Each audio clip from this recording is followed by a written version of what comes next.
Assalamualaikum warahmatullahi wabarakatuh. Alhamdulillah wala hawla wala quwwata illa billah. Wassalatu wassalamu ala Rasulillah wa ala alihi wa ashabihi wa man wala amma ba'du. Fa ya ikhwani rahimani wa rahimakumullah. Kita lanjutkan kajian tentang sifat-sifat keistimewaan Nabi Muhammad sallallahu alaihi wasallam yang diberikan oleh Allah dibandingkan para nabi yang lain. Sekarang kita memasuki yang ke-6,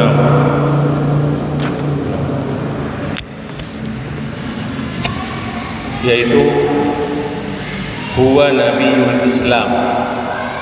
Nabi Muhammad adalah nabi yang diutus oleh Allah Subhanahu wa taala di tengah-tengah umat Islam.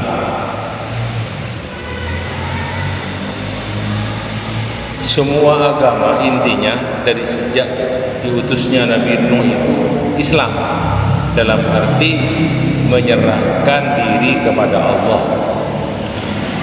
Tapi agama yang disebut dengan Islam adalah agama Nabi Muhammad sallallahu alaihi wasallam. Jadi semuanya bertauhid kepada Allah. Itu Allah berfirman, qala Allah Ta'ala, inna dina indallahil Islam. Sesungguhnya agama yang benar di sisi Allah adalah agama Islam. Maksudnya agama yang terakhir sebagai penutup agama sebelumnya. Kalau ahli kitab disebut dengan al-Yahud wan Nasara, yaitu agamanya Nasraniyah dan disebut Yahudiyah. Allah juga berfirman, wa man yabtaghi ghairal islami dinan falan yuqbala minhu wa fil akhirati minal khasirin. Barang siapa yang mencari selain Islam sebagai agama, maka tidak akan diterima darinya, dan dia di akhirat termasuk golongan orang-orang yang merugi. Jadi sekarang ini Islam sudah, agama Yahudi dihapus, sudah Islam. Kemudian agama Nasrani juga dihapus. Makanya dalam satu hadis sahih disebutkan Rasulullah sallallahu alaihi wasallam bersabda, al-Islam yajubu ma qablahu. Kalau ada seseorang sebelum masuk Islam beragama apapun saja kemudian masuk Islam, maka akan dihapus semua dosa-dosa yang dikerjakan ketika dia sebelum masuk Islam. Baik. Kemudian Allah juga berfirman, afaman syara'allahu sadrahu lil islami fahuwa ala nurin min rabbih. Dan apakah orang yang telah lapangkan dadanya oleh Allah untuk masuk Islam, maka orang tersebut berada di atas cahaya dari Rabb-nya. Nanti ini ada keterangan lebih jelas nanti di sifat yang ke-68. Baik, saya lanjutkan yang ke-7 sekarang. Yang ke-7, huwa aula bil anbiya'i min umamihim. Rasulullah itu lebih dekat kepada para nabi daripada umat nabi itu sendiri.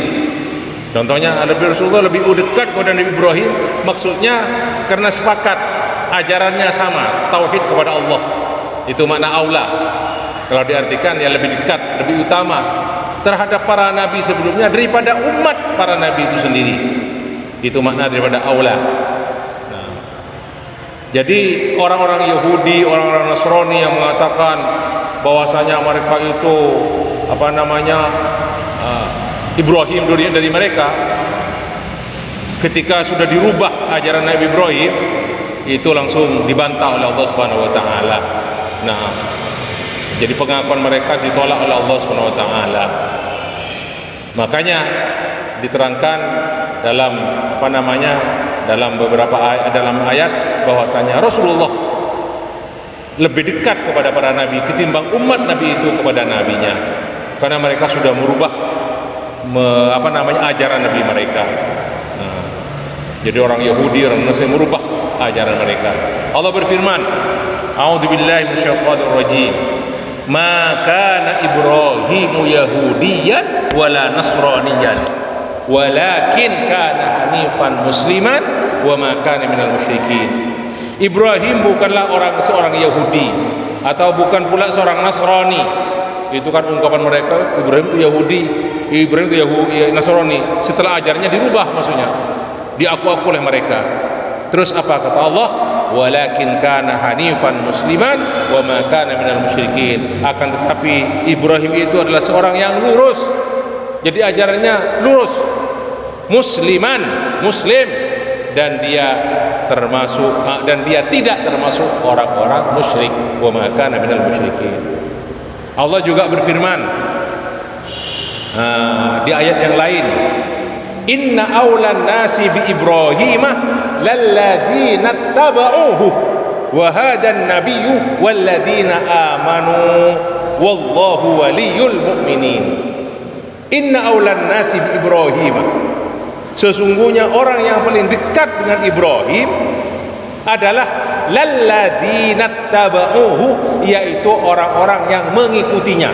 Jadi yang mengikuti Ibrahim, bukan yang merubah ajaran Nabi Ibrahim, yang betul-betul mengikuti ajarannya. Wa hadan nabiyyu, dan nabi ini siapa? Jadi Nabi Muhammad sallallahu alaihi wasallam. Wa hadan nabiyyu walladzina amanu, dan orang-orang yang beriman. Jadi kita ini semuanya mengaku ajaran Nabi Ibrahim, Nabi Isa, kita mengakui. Bukan yang sudah dirubah yang diakui kita, tidak, mengakui. Walladzina amanu, dan orang-orang yang beriman. Wallahu waliyul mu'minin, dan Allah adalah pelindung para orang-orang mukmin, orang-orang yang beriman. Jadi jelas sudah. Kalau dikatakan disebutkan walladzi huwa aulan nasi bi Ibrahim wa huwa al-anbiya huwa aulan nasi bi rusul. Jadi Nabi Ibrahim kan ajarannya sama dari awal sampai Nabi Isa, semua ajarannya sama, mentauhidkan Allah. Nah, maka Nabi Ibrahim sebagai Abul Anbiya, istilahnya bapak para nabi, maka Nabi Muhammad yang aula bi Ibrahim, walakin walakin wahadan nabiyyu, Nabi Muhammad yang lebih dekat dengan Ibrahim, maka juga kepada zuriyahnya juga Rasulullah dekat, yang beriman tentu saja. Nah, kemudian ada juga ketika Nabi Musa dan Isa yang datang setelah Nabi Ibrahim, nah, yang termasuk ulul azmi di antara yang populer di antara Rasul Nabi Bani Israel adalah Nabi Musa dan Nabi Isa. Nabi Musa dan Nabi Isa. Nah, Nabi Muhammad menerangkan bahwasanya beliau itu Nabi Muhammad lebih dekat daripada umatnya Nabi Musa kepada Nabi Musa, lebih dekat kepada Nabi Isa daripada umatnya Nabi Isa. Nah, itu. Makanya dalam beberapa ayat ini disebutkan, dalam beberapa riwayat disebutkan dalam hadis sahih rawahu al-Bukhari wa Muslim, Rasulullah alaihi wasallam bersabda, ana aulan nasi bi Isa.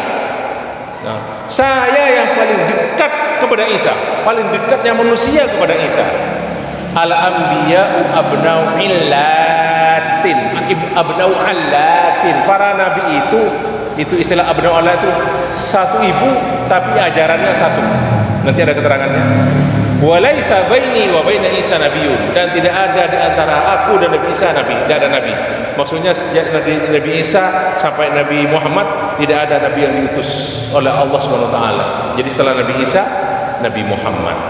Nah, riwayat yang lain di hadis sahih juga, al-anbiya'u ikhwatun li allatin.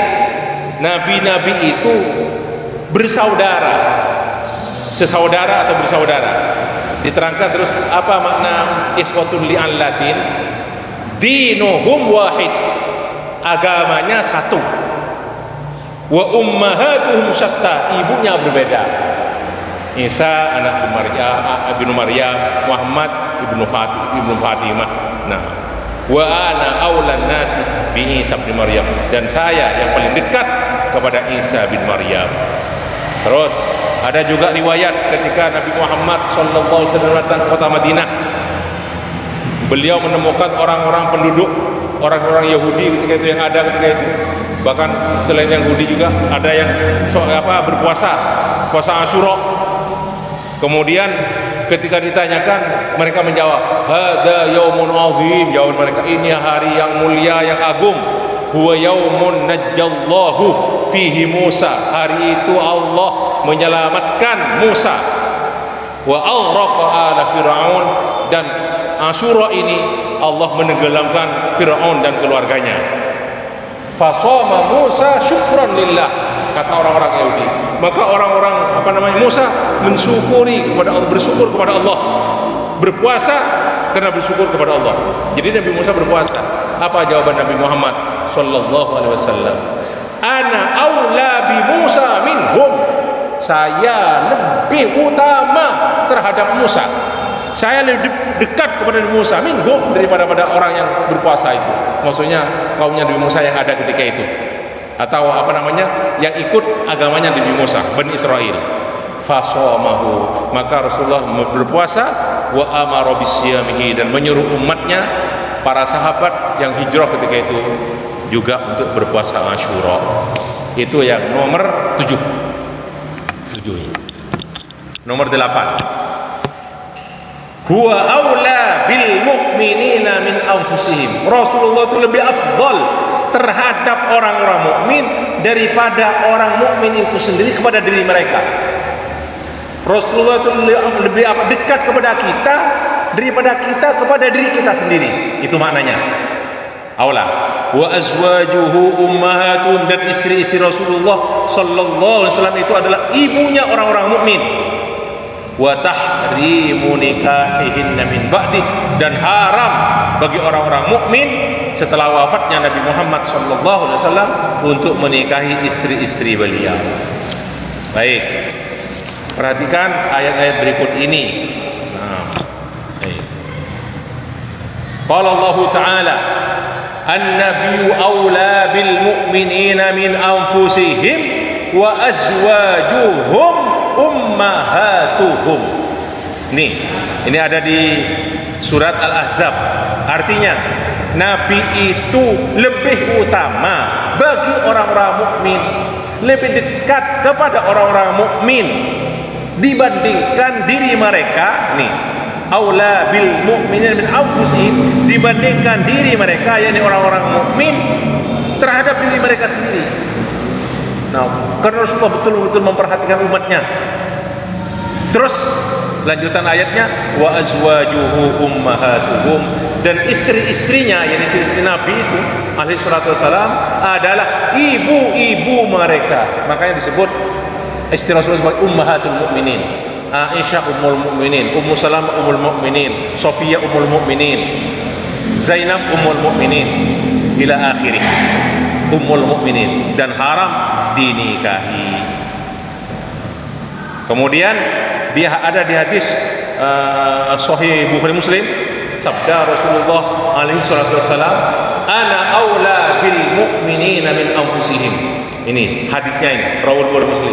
Saya lebih lebih dekat, lebih utama kepada orang mukmin daripada mereka sendiri. Di Sahih Muslim disebutkan juga sabda beliau, ana aula bi kulli mu'minin min nafsihi. Saya lebih utama kepada setiap orang mukmin daripada orang mukmin itu sendiri. Maksudnya Rasulullah memperhatikan orang mukmin itu umatnya daripada mereka memperhatikan dirinya sendiri. Jadi mereka kadang-kadang tidak memperhatikan, kita kadang-kadang tidak memperhatikan diri kita, tapi Rasulullah memperhatikan untuk menyelamatkan mereka, umatnya. Baik. Kemudian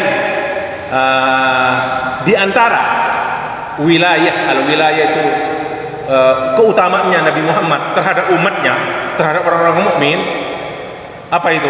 Disebutkan dalam firman Allah, a'udzubillahi minasyaitonir rajim. Ini yang biasa kita dengar di surat Al-Ahzab juga, yaitu firman Allah, laqad ja'akum rasulun min anfusikum azizun alaihi ma anittum harisun alaikum bil mu'minina raufur rahim. Saya penggal-penggal, laqad ja'akum rasulun min anfusikum, azizun alaihi ma anittum, harisun alaikum, bil mu'minina raufur rahim. Kenapa saya penggal karena banyak. Kalau di acara apa, ada acara Maulid Nabi pernikahan kadang-kadang biasanya dalam Maulid Nabi ini laqad ja'akum, ketika sebelum Maulid Qiyam, laqad ja'akum rasulun min anfusikum azizun alaihi ma anittum. Alaihi ma anittum salah, tidak ngerti artinya itu. Azizun alaihi ma anittum itu satu kesatuan, bukan dimulai dari alaihi ma anittum. Ada lagi yang membaca laqad ja'akum rasulun min anfusikum azizun alaihi ma anittum harisun alaikum. Bodoh, salah lagi. Nah, apa artinya? Laqad ja'akum rasulun min anfusikum, sungguh telah datang kepadamu seorang rasul dari kamu, dari kalangan kamu sendiri. Itu pertama. Azizun alaihi ma anittum, terasa berat baginya oleh Rasulullah penderitaan yang kamu alami. Itu artinya azizun alaihi ma anittum, apa-apa yang kamu alami, penderitaan yang kamu alami sangat berat atas Rasulullah, kasihan Rasulullah kepada kamu. Itu artinya. Jadi kalau membaca ma anittum hari salah, ada lagi alaihi ma anittum salah juga. Seharusnya azizun alaihi ma anittum. Nah itu. Jadi berat, sangat berat, terasa berat atas Rasulullah penderitaan yang kamu alami. Kemudian yang bagian yang ketiga, harisun alaikum, dia itu sangat menginginkan, tamak, sangat menginginkan keimanan dan keselamatan atas kamu. Itu mana harisun alaikum. Kemudian yang paling akhir, bil mu'minina raufun rahim, dia itu penyantun, rauf rahim, penyayang, bil mu'minina, terhadap orang-orang mukmin. Nah itulah yang ke-8. Jadi sore ini kita bahas nomor 6, 7 dan 8. Nah, demikian ikhwani kajian kita pada sore hari ini. Sekali lagi terakhir saya baca ayatnya tuh ya. Laqad ja'akum rasulun min anfusikum. Nah, azizun alaihi ma anittum. Nih, harisun alaikum bil mu'minina raufun rahim. Jadi kalau ada yang membaca dari alaihi ma anittum, salah itu juga. Nah, apalagi ma anittum haris. Ma anittum haris. Ada yang berkata haris. Ma anittum haris. Alaikum bil mu'minina, tambah salah lagi. Jadi itu empat bagian di penggal jadi empat kesatuan dari makna ayat-ayat dari ayat ini. Terima kasih. Mohon maaf. Mari kita akhiri dengan kafaratul majlis. Subhanaka wa bihamdika asyhadu an la ilaha illa anta astaghfiruka wa atubu ilaik. Wassalamualaikum warahmatullahi wabarakatuh.